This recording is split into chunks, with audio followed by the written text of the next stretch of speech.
Og vi vil gerne, jeg vil gerne designe et protein, som koder for insulin. Og jeg starter med at bestille en mus bestille et DNA, som er det her gen.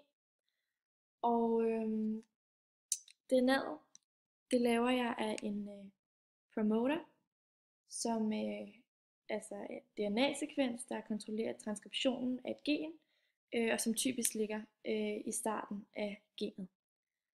Efterfølgende så tager jeg ribosombindingssite, og så tager jeg mit startkodon. Og et kodon, det er altså en gruppe af 3 nukleotider, som startkodon her består af TAC, som bliver til en aminosyre i den følgende proces. Og start- og stopkodons, de fortæller altså, hvor transkriptionen fra mRNA starter og stopper. Efter mit startkodon, så tager jeg insulin, og jeg tager antibiotika B, og insulin, det er et hormon, som omsætter det mad, vi spiser, til energi. Og herefter så tager jeg et stopkodon, og så tager jeg en terminator, som ligesom stopper hele processen. Så bestiller jeg det. Ja. Og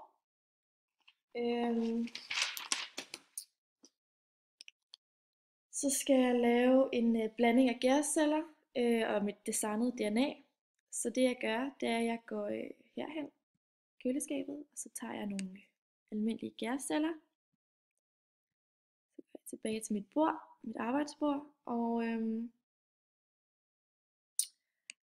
så tager jeg her først selvfølgelig at tænder Bunsenbrænderen for at sørge for, at vi arbejder i et klinisk miljø. Så tager jeg min pipette og sætter en pipettespids på og blander de her to. Og det jeg så gør, det er, at jeg gerne vil genmodificere gærcellerne. Og derfor så putter jeg den her blanding over på en elektroporator. Ja, tænder jeg den. Har jeg ikke puttet noget over på?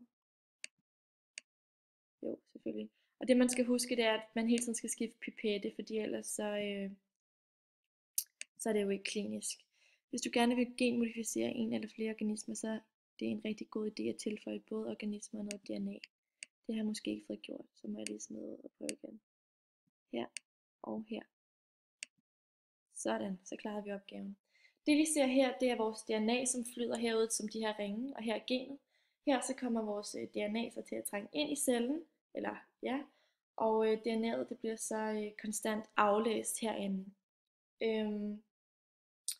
Og det man så ser, der kommer ud her, det er en mRNA-streng, og det vi kan se herinde nu, det er, at nukleotiderne de kommer ind i cellen og ligesom kobler sig på og danner den her mRNA-streng.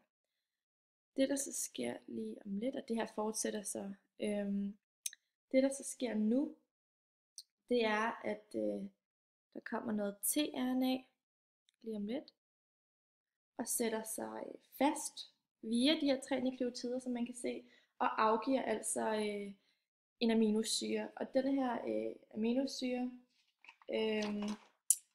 den danner så en lang proteinkæde, som man kan se her. Og det er så det protein, der koder for insulin. Tillykke, du har genmodificeret mikroniner. Godt. Det jeg skal nu, det er, at jeg skal fordele de gensplejsede gærceller i en petriskål og tilsætte antibiotika. De gensplejsede, det er dem, der er her. Dem tager vi lige op, så derfor tager vi en ny pipette. Du har syet noget op i pipetten, står der. Ja. Og det her, det skal jeg så tilsætte en petriskål og tilsætte antibiotika B. Det jeg gør nu, det er, at jeg går hen og finder antibiotika B. Og jeg finder en petriskål. Bum. Så går jeg tilbage til mit arbejdsbord. Så tager jeg petriskålen. Så tilsætter jeg... er det væk nu? Nej, det er det ikke. Sådan. Og så tager jeg mit antibiotika B. Tager en ny pipette på. Grunden til, at vi tilsætter antibiotika B, det er simpelthen for at fjerne alle de almindelige gærceller, der er. Fordi vi kun vil have de genmodificerede. Det jeg så gør nu, det er, at jeg tager pizzaskålen og putter den i et varmeskab. Og det gør jeg, fordi at jeg gerne vil have, at de her gærceller ligesom skal vokse. Jeg giver den 10 timer og 37 grader. Det skal ikke være for varmt, fordi så dør de også, de her celler. Det jeg så skal nu, det er, at jeg skal overføre en af de her cellekolonier fra pizzaskålen til et reagensglas, som skal indeholde vækstmedie og antibiotika B. Så det jeg gør, det er, at jeg tager min pizzaskål, går i skabet, finder antibiotika B og noget vækstmedium. Jeg skal lige finde ud af, hvor det er. Det er her. Bum. Så går jeg hjem, eller her tilbage, så smider jeg lige det her ud. Det gamle. Og så vil jeg gerne blande det hele. Ja, så det jeg gør, det er, at jeg tager en pipette, skifter lige, eller jeg tager en, kan ikke huske hvad det hedder. Jeg tager i hvert fald og blander de her ting, så jeg får det jeg gerne vil have. Bum. Og det jeg så gør nu, det er, at jeg lige tjekke, om jeg har gjort det rigtigt. Ja, det jeg så gør nu, det er, at jeg tager det her reagensglas og inkuberer det, det vil sige, at jeg giver det varme. Og jeg giver det også 10 timer, har jeg fundet ud af, passer meget godt. Og 37 grader. Bum, jeg klarede opgaven. Det jeg så skal nu, det er, at jeg skal blande indholdet fra reagensglasset med antibiotikum B i et reagensglas. Og ved brug af en kanyle, så skal jeg så overføre det til fermentoren, så vidt jeg har forstået. Så det jeg gør nu, det er, at jeg går hen i skabet, og så finder jeg noget antibiotika B der, og så tager vi lige en kanyle med på vejen. Så går jeg tilbage til bordet, smider det her ud, jeg ikke skal bruge. Sådan her, så blander jeg de her to.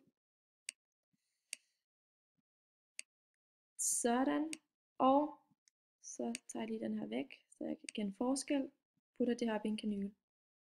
Det jeg så gør, det er, at jeg går herhen, og putter blandingen ind.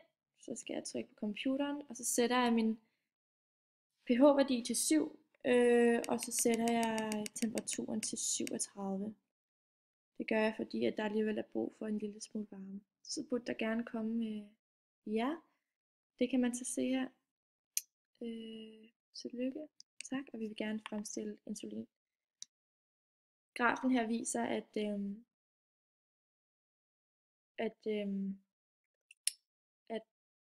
at biomassen og substratet og produktet ligesom vokser, kan man sige. Eller fungerer. Det jeg skal nu, det er, at jeg skal finde en kanyle, sådan så det er, at jeg kan sprøjte musen, inficere musen med det her, jeg har lavet, som gerne skulle være insulin. Jeg vil gerne smide det her ud, der er på bordet, så jeg lige gør rent. Og så tager jeg lige og putter med min kanyle. Så skal jeg herind og bestille en mus, og jeg vælger så en mus med diabetes. De nuværende mus vil forsvinde, det er okay. Og grund til at jeg vælger en mus med diabetes, det er fordi jeg gerne vil se om mit insulin det virker. Først så giver jeg musen noget appelsinjuice, og det gør jeg for at øge dens blodsukker. Normalt så er det sådan, at med mennesker, der ikke har diabetes og også dyr, der har de ligesom selv insulin i kroppen, som gør, at blodsukkeret det falder igen. Altså insulin går ind og regulerer blodsukkeret. Det kan den her mus ikke. Så nu når jeg giver den det her juice, så vil dens blodsukker stige. Og det vil sige nu, når jeg giver den insulin, så burde dens blodsukker gerne blive reguleret igen. Og det lykkedes. Det var godt. Yes.